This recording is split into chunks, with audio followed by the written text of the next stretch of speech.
governor's no fan of ours. Did you hear this crap? They literally tried to shut down this rally about 4 hours ago. Michael Liz literally, where's Michael? He does such a great job. Where did he go? Michael has literally gone to war with the governor today because the governor didn't want us all to be together. You know, they're allowed to protest on the streets. They're allowed to protest in downtown Las Vegas. But a bunch of people who love this country and don't cause any crime and don't throw bricks through windows and don't assault police officers and wave the American flag and love this nation, we're not allowed to get together. Isn't that kind of interesting? But this is a peaceful protest. That's right! And you know what? You are amazing people who love this nation. And guys, that's why we do this. That's why we do this. This is the last thing our family needed to do. It's the last thing our family needed to do. Our lives are exponentially better, I can tell you. We get attacked every single day. They attack me, they attack Don, they attack Tiffany, they attack Barron, they attack my kids, they attack my father, they attack everyone. They attack all of us, right? But you know what makes it worth it? You. That's right! You make it worth it. That's right! Guys, you make it worth it. You make it worth it. And you know what? Your governor makes it worth it when they're so partisan that they can't stand. You know, I thought, 6 months ago, a year ago, they always said that the Democrats were the, party of tolerance. Do you remember that? Yeah. They're the least tolerant people I've ever seen in my entire life. They're not tolerant of anything. If you disagree with them, if you're wearing that beautiful Trump hat right there, they try and cancel you, and they try and ostracize you, and they try and shut down your business, and they try and shut down your life, and they have the media attack you. That's what these people do. They're the least tolerant people. And by the way, you look at what the Democrats stand for, and I don't want to call them Democrats. It's actually an insult to Democrats. You look at the radical left. Yes. This isn't the party of JFK, guys. This Nope. isn't the party of Bill Clinton. Nope. You look at the radical left. Look what they stand for right now. They want to. So aside from taking away free speech, right? They're going after freedom of religion. You see that every single day. You saw they took "In God We Trust," right? They want to take it off our currency.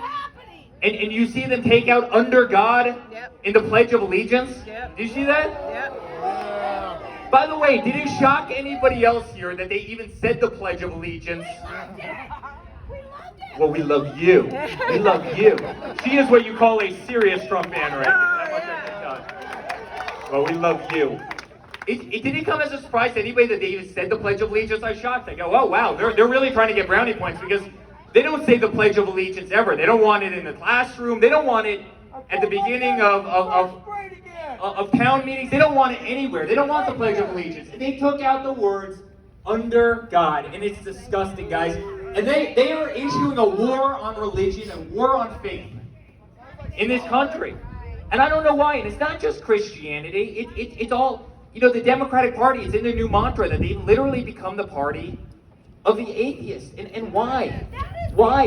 And by the way, they're attacking the nuclear family. Why are they attacking the nuclear family? And by the way, damn right, Catholics for Trump. That's right, thank you. I've spoken to more evangelical for Trump than anybody, and I love them. The greatest people in the entire... Oh, look at that, evangelical for Trump in the back. I love that. Raise that sign again. But we fought this. My father fought this since day one. Since day one. Thank you.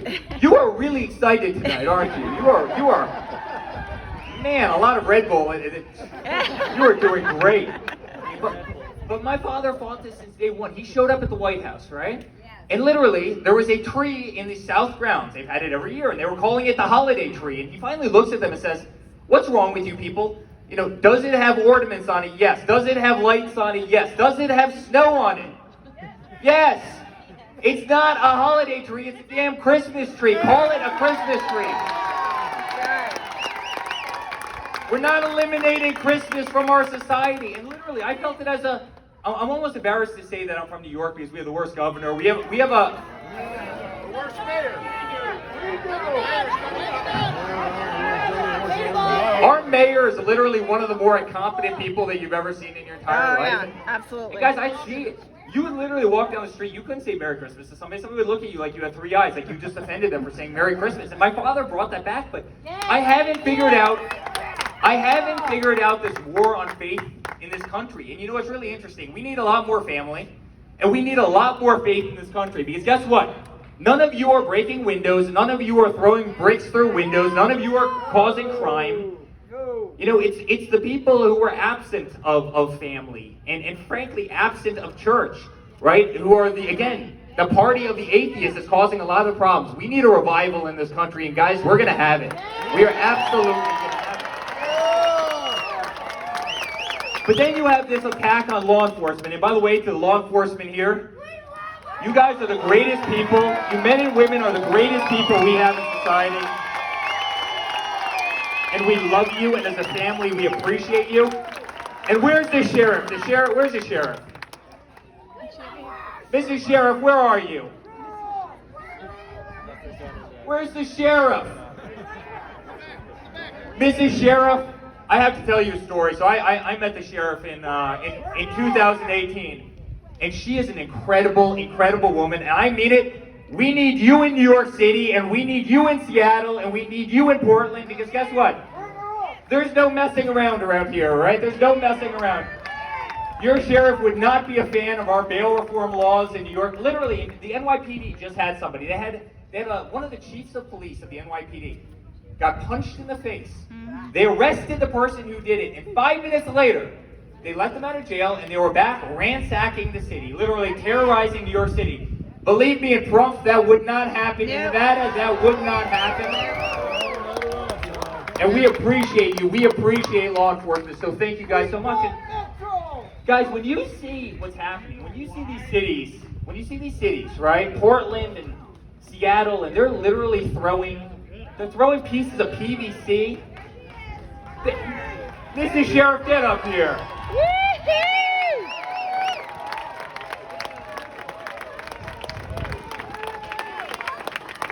I love your sheriff. Will you come up here? You are amazing, and you do a phenomenal job, and we are all appreciative of you. We are truly, truly appreciative of you. So thank you. Thank you. And we stand for law and order. We like law and order. No problems, no crime. You guys do a great job. I just appreciate the friendship. So thank you.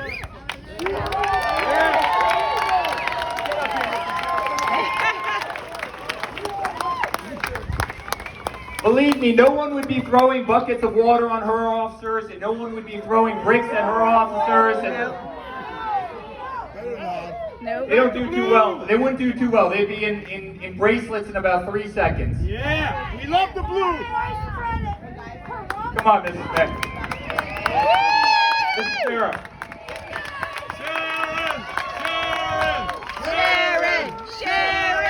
Sharon! You know, I couldn't do this job without all of you.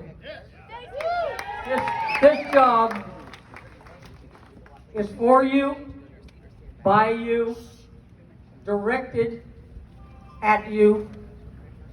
You are the reason that I'm here, and you are the reason that I do the things that I do to protect us. Best sheriff ever! Best sheriff ever, baby! Thank you.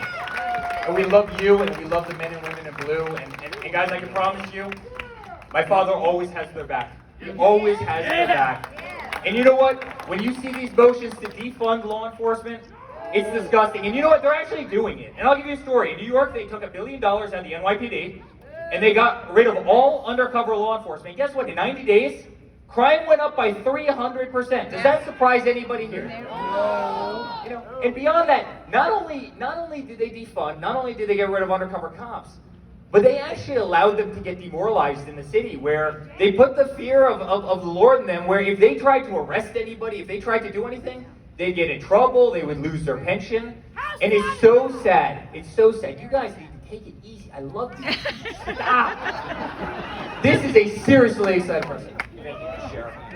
But guys, you look at that, right? And you look at them, the same people that want to get rid of law enforcement, they want to take away our Second Amendment rights, and we're not going to let them do that. By the way, this guy with the shirt, 45 for Trump, and he's got a 1911 on his shirt. Where is that guy? That is a serious Second Amendment fan back there. So we appreciate all the Second Amendment love. My father will never, ever, ever allow something to happen to your Second Amendment. And they want to increase your taxes. They want to increase your taxes by $4 trillion. Think about that. This is the party. Biden gave $150 billion to to Iran, a country that hates our guts, including $1.8 billion in cash. And this is a party that wants to increase your taxes. I mean, think about that notion for a second, right? This is what they do. This is what they do. Oh, I love that shirt. Look at that. Trump 45, because 44 didn't work for 8 years. By the way, it's true. He didn't work for 8 years. And you know who else didn't work for 8 years? Biden, who literally has not left his basement. You know, it's amazing. Guys, you know what's amazing? I'm on the road every single day. I was in Arizona yesterday, and I was in North Carolina, and I was in Georgia, and I was in Maine, and I was in New Hampshire, and I'm going to Michigan, and I'm going to Wisconsin, and I'm in Florida all the time, and I'm campaigning. And you know what? This guy has not left his basement in 10 days. And so yesterday, the media throws in the usual softball question that they do, right? And, you know, sir, Mr. Biden, could you imagine my father ever getting a question like this? Sir, Mr. Biden, Mr. Vice President, where will you be tomorrow, sir? I'd love to know where you're going to be. My father's, in his time in D.C. in 4 years, he's never gotten a question like that. He goes, where am I going to be tomorrow? Where am I going to be? He turns around to his wife. Honey, where am I going to be tomorrow? She goes, honey, you're going to be in Florida tomorrow, Florida. He goes, I'm going to be in Florida tomorrow. It's like, the guy hasn't left his basement in 10 days. And he doesn't know that he's going to be in a swing state that will arguably determine the entire election. I mean, think about this incompetence. He called Arizona. He did a Zoom call to Arizona. He hasn't been out there, right? This entire campaign season, he hasn't been to Arizona. Another state that he has to win, by the way. He called Arizona a city, guys. He goes, it's great to be on a Zoom call with you wonderful people of Arizona. It's a phenomenal city. I'm sitting there watching this thing. I'm saying, Arizona's now a city? I'm like, wow. You know, the other day he's giving a speech. By the time I finish the speech, right? His speeches are about 4 minutes long. By the time I finish the speech, 200 million people will have died of COVID.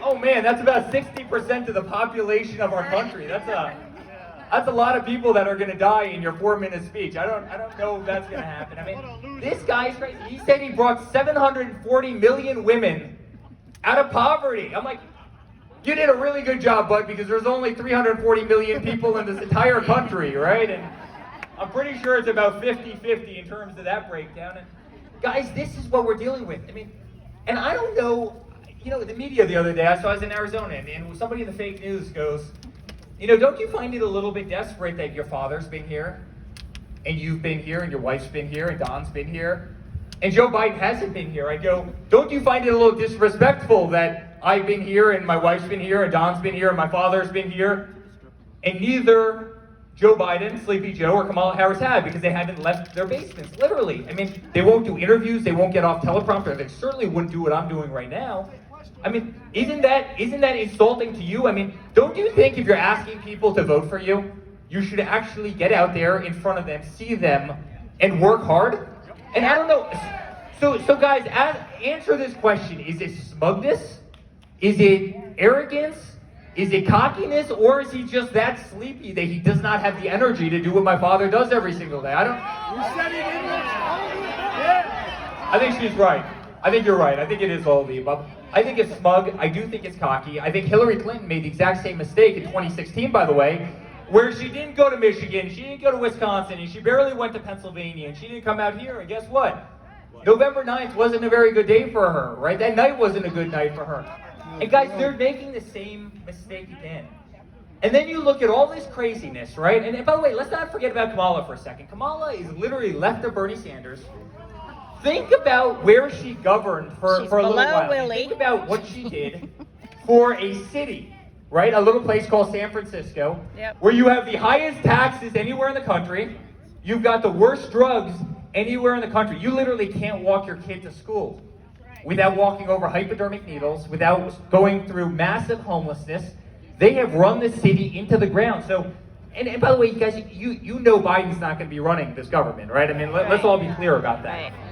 Let's be clear about that. Biden is not going to be running this government, right? So who will be? She will, and AOC and Ilhan Omar and all, you know, the squad. We call them the squad. They're going to be the ones that are running this thing. 4 more years! 4 more years! 4 more years! 4 more years! He's another super fan, by the way.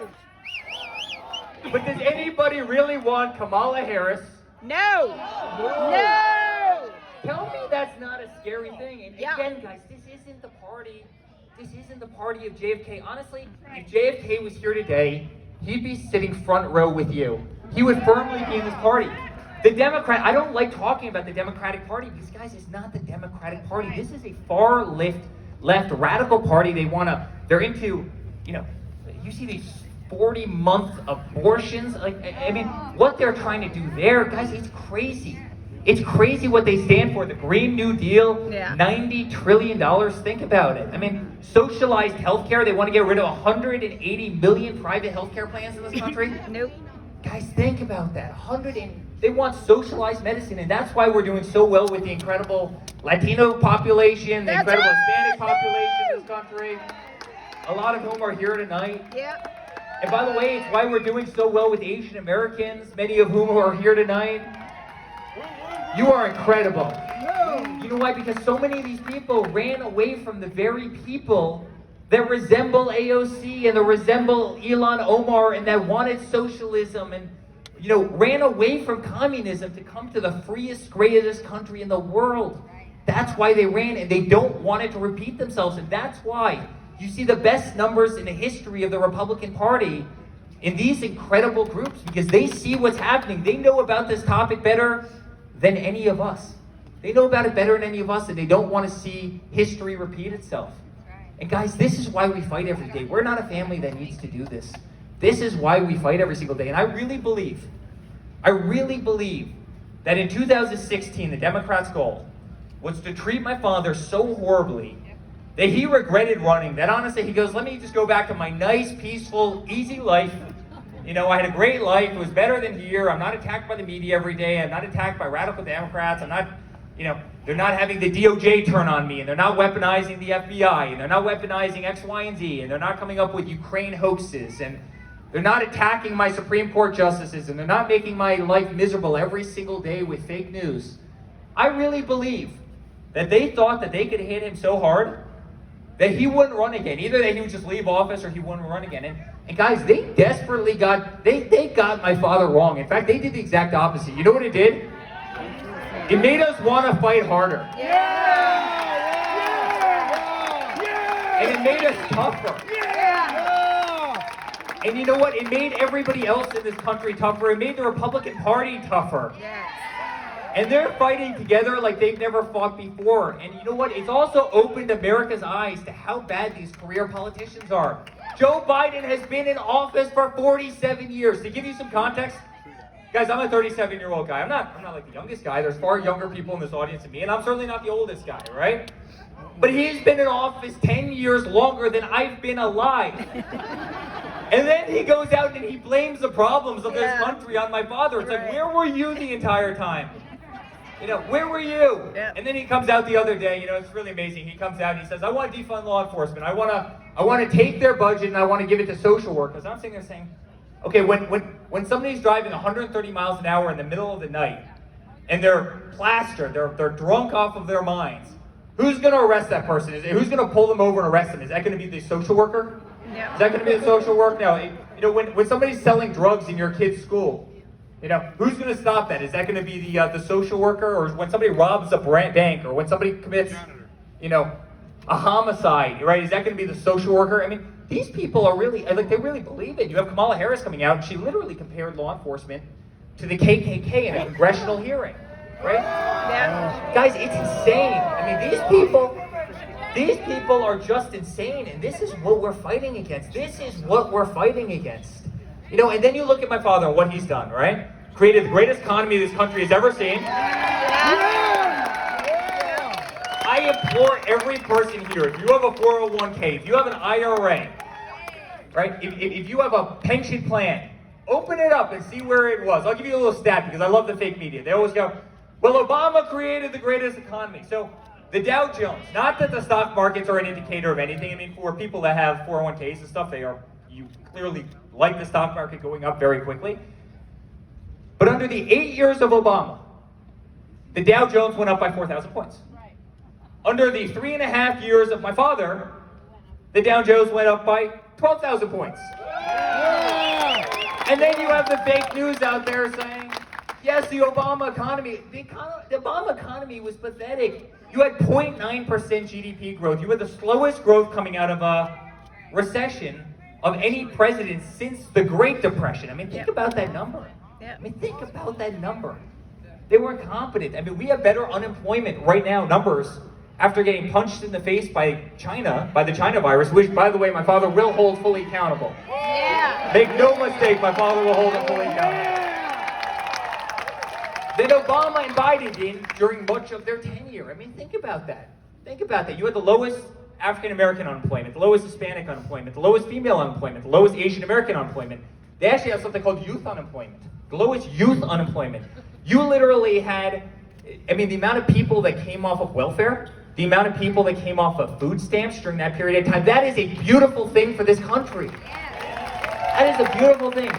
The fastest growing wages ever. And then you look at what my father did for the military, right? I mean, one of the first... Yeah! Yeah, military. You know, my father told me the story, and one of the first things that a general said to him when he first took office is, "Sir, whatever you do, please try and stay out of any conflicts around the world, because we've run out of ammunition." Meaning, the United States military was literally critically low on ammunition. And he goes, "You got to be kidding me!" And I'll never forget this story. And I tell about this a lot because I was with my father one day, and we were watching, I believe it was 60 Minutes right now, and he was, it was a 60-minute show on the ICBMs, right, all over kind of, the Midwest, and they let 60 Minutes go into the silos and walk around, and somebody was talking about how depleted they were, how depleted our nuclear arsenal was. My father's watching this documentary, we're watching it together, and he's shaking his head saying, first of all, how could they have ever let our military get to this point? But beyond that, why in the world would they ever let the media go down there, tape this, and then broadcast it to the entire world to show our weakness? Right. Are we out of our minds? Right. Yeah. And then, guys, you look at education, right? I mean, you look at some of the teacher unions and the lack of school choice. The U.S. is 30th. I remember him reading it in a paper. He flipped the page. The United States is 30th in the world in education. He's sitting there saying, why are we 30th in the world? Why aren't we number one in the world in terms of education? We are the United States of America. Why aren't we number one? Yeah. We ought to be number one in absolutely everything we do. Everything. We've got to be number one in military. We've got to be the number one in economy. We've got to be the number one at everything we do. And maybe most important, education. So he had to fix that problem. And then look at prescription drugs. Look what he's doing with insulin right now. Look at the prices of insulin and what he's doing in that front. Yep. And look what he just did with EpiPens. And he literally took on, that's why you see Pharma running as many ads as they are against my father. But he goes, you guys are going to do a little thing called most favored nations. Very simple concept. You are not charging an American $10 per pill and sending that same pill to France for $1. It's not happening. We're not letting Americans subsidize R&D for the rest of the world. It's not happening. And that's why you see pharmaceutical prices dropping like a rock, right? I mean, and then you see peace in the Middle East this week. How good was peace in the Middle East? You had John Kerry, who's one of the more incompetent people in the world. Yeah. If you move the embassy, you're going to destabilize the Middle East. You're going to create a hornet's nest. That's what John Kerry always said. Right? You're going to create a hornet's nest. So sure enough, my father got sent. He did something that no one else had the guts to do, move the embassy. It was the greatest thing ever. And guess what? He also had the vision to say, you know what, I'm actually going to create peace in the Middle East. And you know what, it takes a guy who's willing as a young kid to go into New York City and say, I'm going to build, a 90-story skyscraper. That same mentality, I'm going to create peace in the Middle East. It's been possible for 2,000 years. You have different languages, you have different cultures, you have different, religions, you have disputed borders, you have animosity between countries because they've been at war for a long time. You literally, in many cases, you've never had a plane fly between those countries. I mean, it's hard to believe, right? Never had a plane go between those countries because that's how much they disliked each other. And he got everybody at a table and did a phenomenal job. And guess what? 2 deals in the last 2 weeks, Middle Eastern peace. Where was Biden? Where was Biden over the last 47 years? Why couldn't he do it? Why couldn't Biden create peace in the Middle East, right? Hey guys, how about criminal justice reform? Obama and Biden, guess what? They had the White House, they had the Senate, they had the House, all at the same time. Yep. Why didn't they put together criminal justice reform? Why didn't Obama do it? Why wasn't he the champion of this? You know, why did it take a billionaire from New York who's been in office for 3 years, why did it take him to create criminal justice reform? Why did they do it? Guys, you know why? Because our politicians in this country are spineless. Yep. They're largely ineffective. Yep. Many of them, including Biden, haven't worked a day in their lives. And you know, it's amazing. For 47 years, the guy's never created a job. He's never done what you guys do every single day. He's never got to work. He's never signed the front of a check. He's literally been dependent on the United States government his entire adult life. And just, I want to challenge everybody here to do one thing tonight. Google a picture of Biden's house in Wilmington, Delaware. And tell me, you answer if you think he could afford that house on a government salary for the last 47 years. Right? I always say, but actually, I made a big mistake. He's created one job. You know who he created? Hunter Biden, right? And does anybody find it unfair that, you know, they had, my brother went in and testified in front of Congress for 24 hours because he had one meeting about adoption in Russia, right? And they put together this phony dossier and everything else, right? Think about this. Hunter Biden got paid $3.5 million by the wife of the mayor of Moscow. Yep. And guess what? CNN doesn't report it, MSNBC doesn't report it, ABC hardly reports it, none of these people report anything on it. It's out of the news cycle. Does anybody think that's fair? No. Yeah. We have every district attorney coming after us, subpoenaing us, doing everything. I mean, just trying to take down my father. They promised this since day one. The media doesn't talk about this. You know what? The scales of justice in this country are so backward. They are so backward. Yeah, Hunter's gotten a free pass. They're not camping. By the way, they'd be camped outside my house in about 2 seconds if that was me. They totally ignore it. They totally ignore it. I mean, they are really the propaganda wing of the Democratic Party. And guys, Americans are trying to see, they see this. We all see who they are, right? And we see what they do every single day. It's not fair. Honestly, it's not fair. But you know what makes it all worth it? You know what makes it all worth it? My father was in, I can't say what you said, but I agree with you 100%. I agree with you 100%. By the way, the media would be reporting that for a year if I said what you just said, but it's true. But $100,000. that kid did a lot of weird stuff, all right? He did a lot of weird stuff, and there's very few media outlets that actually report it. But, you know, my father was in, and I want to get serious for a second. I know we're just having fun, but my father was in Arizona the other night, and you know, if I look back to 2016, how crazy the rallies were and how much fun they are, I actually think they're almost bigger now. But you always had these incredible kind of chants, right? They were red meat and they were fun and they were funny and everything. You know, lock her up and build a wall and all this stuff, right? We all laughed and we all chanted it. It was fun. And USA, USA, USA. But the other night he was in Arizona, and the crowd started chanting something that literally brought tears to my eyes. They started chanting, "We love you. We love you." Yeah. We love you too! Yeah. We love you too! And guys, that brought tears to my eyes, honestly, because for all the arrows that he's taken, We love you. We love you. We love you. We love you. We love you. We love you. well, we love you too, guys. We love you too. We really do. We really do. And that's why we're all fighting this together. We really are a family. I mean, we really are a family. This is a big extended family, but we're a family. When they start chanting that, literally brought tears to my eyes. Every arrow that all of us have taken, every bullet, every time we've gotten punched in the face, every time they've gone after our kids, every time they've literally weaponized the system against us, for all the battery and bruising that we've taken, every time we've gotten punched in the jaw by these people, you know, when I saw that, it made all of it worth it, guys, because we're fighting for something that we love. And that's called red, white, and blue. And we're a party that stands for the national anthem.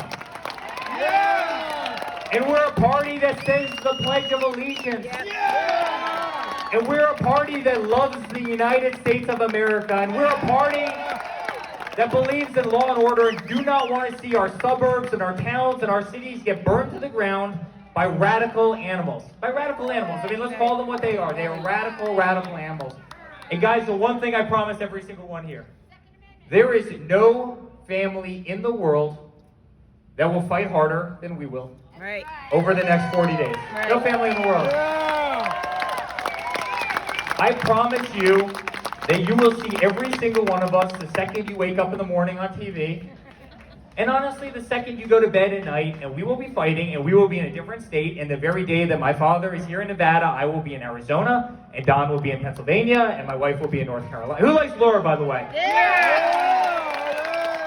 And Laura will be in North Carolina, and Ivanka will be in Michigan, and we will go and we will rotate, and we will do what we do best as a family, which is work our butts off, you know, and express our love to the American people and do this.